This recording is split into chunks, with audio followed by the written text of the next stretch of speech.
Yes, you can make a fantastic bar of soap using tallow. This is just rendered animal fat and it can come from a lot of different sources. And I'm super excited to tell you all about how to make this right now.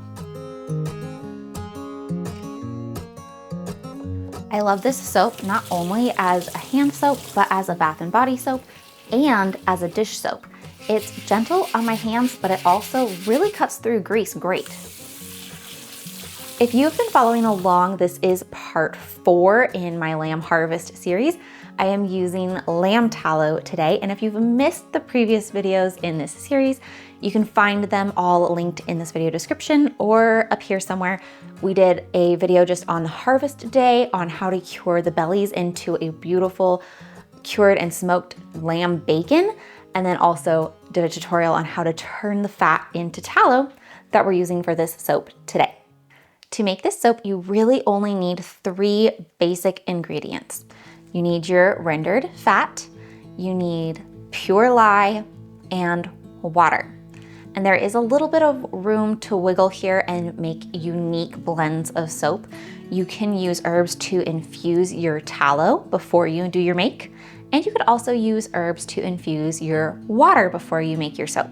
So that's basically just saying a strong tea strained of the herbs. You could use that in place of the liquid element here. Same thing, you would kind of infuse your tallow, you would make a tea with your tallow, strain the herbs out, and you can use that. You're gonna need 30 ounces of tallow, which is almost exactly a quart jar full of tallow, but it is important that we go by weight, not volume measurements when we're making soap, because lye is very caustic and you need to have really exact amounts of fat to lye ratios so that your soap is safe. You don't wanna burn your skin or have really irritated skin issues because your soap has too much lye, which is another reason that making soap with lye is very standard practice now. Instead of using wood ash, it's much harder to get your ratios exactly right when you're using wood ash instead of lye. So you're gonna need 3.88 ounces of lye for this recipe and 11 ounces of water. A lot of recipes will tell you to use distilled water. I grew up making soap with well water and nobody has died yet, but do what you're comfortable with. This is all the equipment that you need to start making soap. First, you are gonna need a digital scale for this because, as I mentioned before, it is really important that you have exact ratios of lye to fat so that you don't have caustic soap that is going to burn or irritate your skin. You need some kind of containers that you can use to mix the lye. This can be plastic, it can be glass, not metal, but plastic or glass will work, and you want to have some kind of stirring utensil that you do not care about that you can use for the lye as well, because once you use it for lye, you don't want to be using it for other things. So dedicated lye tools.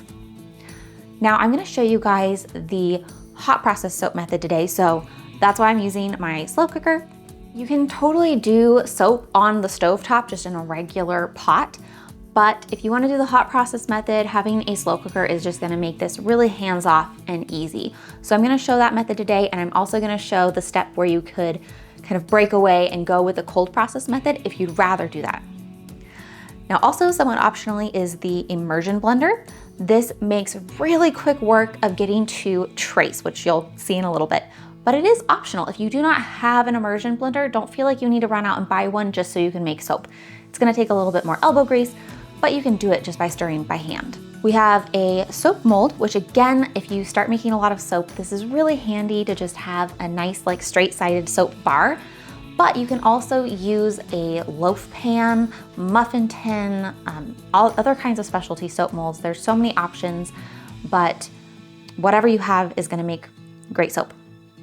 Last but not least, rubber gloves are very highly recommended for soap making because you are dealing with that really caustic lye solution. If you have any kind of little splatters and spills, these are gonna keep you from burning a hole in your hand with lye solution. I have made soap without gloves, but it is risky business. Just grab a pair of gloves, it's worth it. Very first step, we're gonna weigh out the ingredients. First thing we're gonna do is get the fat measured and melted. So,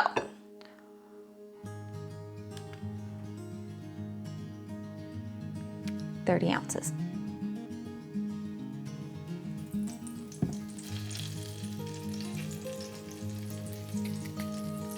While that is melting, we're gonna move on to getting the lye and water mixture ready.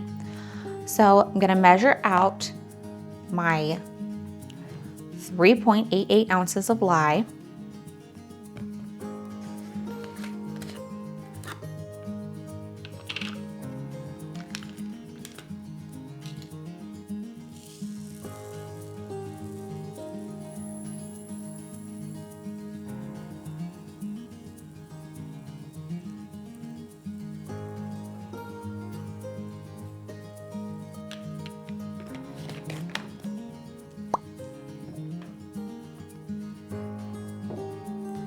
And we're gonna get that zeroed out. And then we're gonna do the 11 ounces of water or tea or whatever you're using.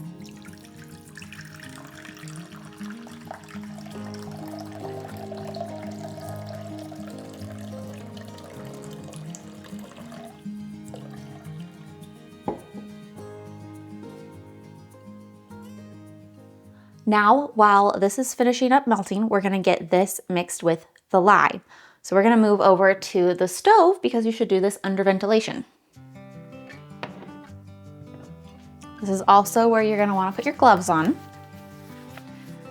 I always like to have some just cheap distilled white vinegar around when I'm working with lye because this is the easiest way to neutralize lye.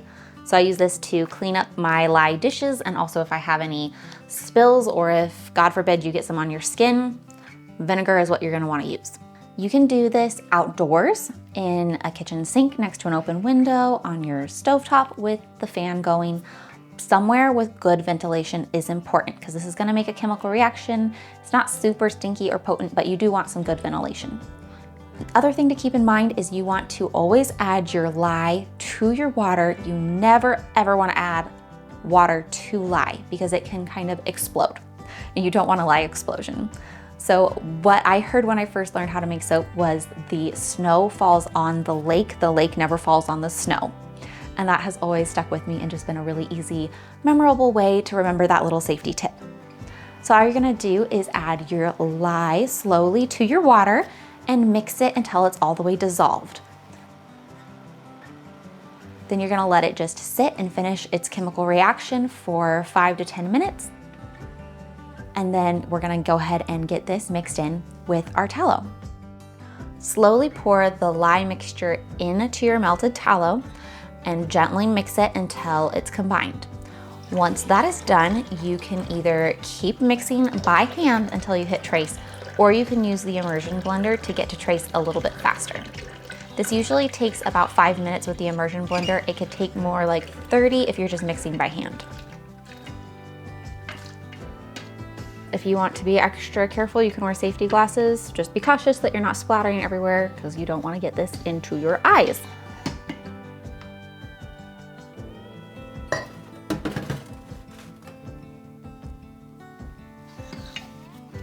If you're using a slow cooker, put it on like a keep warm high setting or slow cook low setting.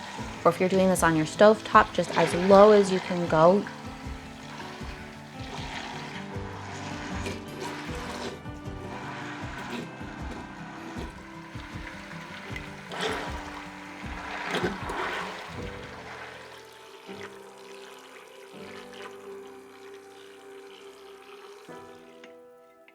Okay, we've finally hit trace, which you can see it's just thickened up a bit. It's not super gloopy and thick yet, but it's kind of puddingy in texture. And so when you are moving your spoon around in here, you can see the trail left behind. So that's what you're looking for. And at this stage is where cold processed soap and hot processed soap diverge and go different directions. If you wanna do cold processed soap, this is where you stop. This is where you add your essential oils and you go ahead and pour this into your mold and you're done. You let it cure, you slice it, you set it somewhere to finish curing for like 6 to 8 weeks if you're gonna go cold process. If you're gonna go hot process, then we're going to, at this stage, put the lid back on and let it slow cook for about half an hour to an hour, just depending, until it passes something called the Zap Test, which I'll show you here in a little bit when we get to that point. But yeah, all we do now is put the lid on and wait.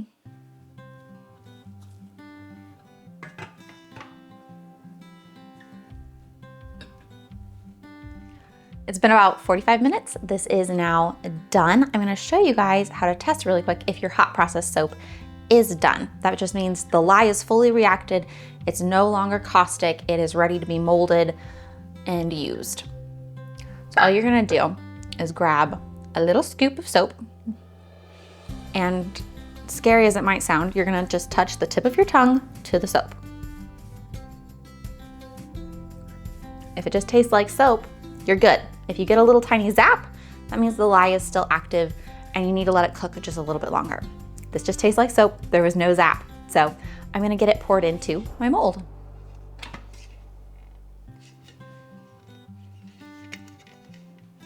That is really like thick and gloopy. You're just gonna try to get the air bubbles out as best you can, get it tucked into all the corners. And it's gonna harden pretty quick.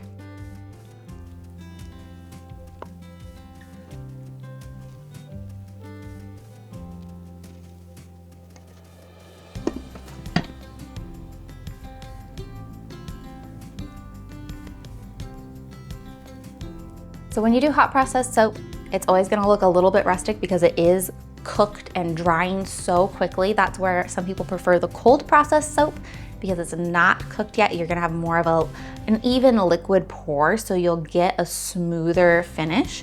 But when you go with cold process soap, the lye has not been reacted yet, so you're gonna have a really long curing period of a couple of months before you can use that soap.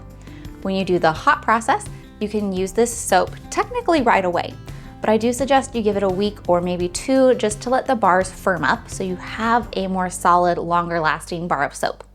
But you don't have to worry when you're processing this, when you're cutting it or touching it. The lye is now fully reacted, so I do really enjoy a hot process soap for that reason. All that's left to do now is I put a little towel over it to keep it cozy so it doesn't harden and get cooled off too fast, because that can cause cracking. And I'm gonna set this somewhere warm overnight. It's been more like 24 hours for me. I got distracted with Christmas decorating, but ideally you'd come back more like 12 hours after you've put your soap in your mold. If you go too awful long, your soap can get really hard and not want to slice any longer, but this should still be totally fine. All right, let's get it unmolded.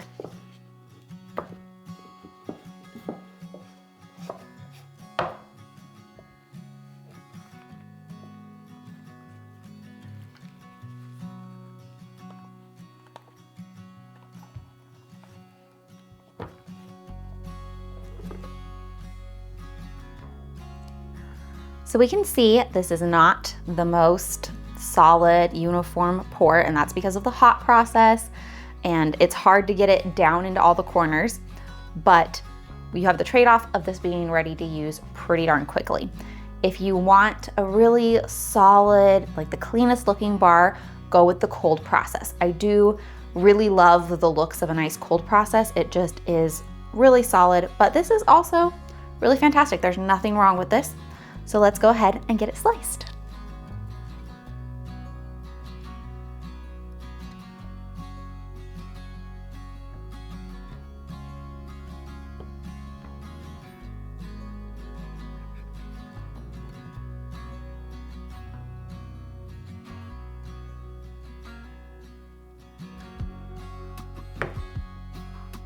Okay, this is still slicing perfectly fine.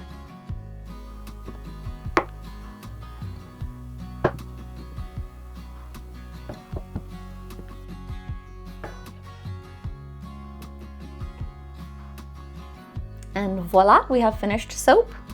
This is the hot process method again, so you have that little bit more rustic vibe that a lot of people really love. But if that is not your cup of tea, just stick with the cold process method and you'll have a really solid pour. You won't have any of this fun texture. With this recipe and my particular mold, I go with 1-inch slices, and that gives me about 10 4-ounce bars of soap, more or less. I've mentioned that this is a really versatile and economical bar of soap, but I went ahead and did the math to just break it down and share with you guys how incredibly economical this soap can be. The cost of tallow can vary a lot just depending on where you're shopping. There are specialty markets that will charge top dollar for good quality tallow, but if you make friends with a local butcher or local farmers, hunters, if you're raising your own animals, you can get tallow for free or really inexpensively. The tallow that I'm working with today came from my recent sheep harvest, and I got the tallow from all 17 sheep in that harvest for free because nobody else wanted it. It was just gonna go to waste. The cost of my lye per batch at the current price I'm getting it is about $1.65 per batch of soap. And divided over 10 bars, that comes out to 16 cents per bar of soap. A comparable product with really good quality grass-fed, grass-finished tallow is selling on Etsy for about $5 to $7 per bar of soap. So if you have an abundant source of tallow and you're looking for a side hustle, this has really good profit margins. But if you're just looking for providing your own family's soap needs or fantastic gifts for friends and family, this is also a really economical and wonderful choice that lets you use some of your homegrown or wild harvested tallow. So all that we need to do now is lay these out to cure for a little bit.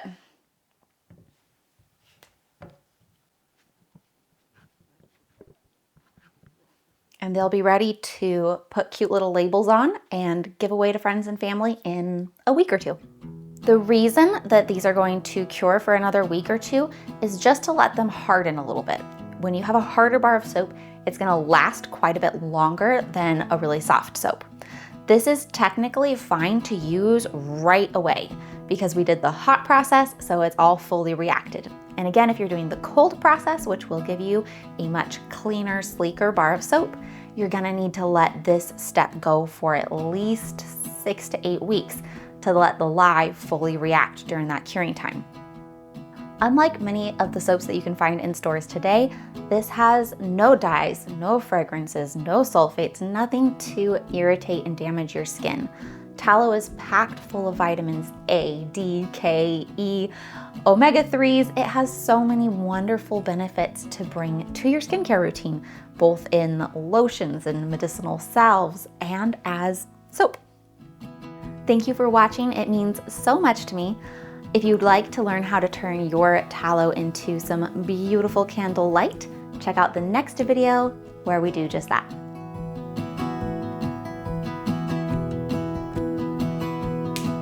Where we make tallow candles. Oh shoot, I touched my mic.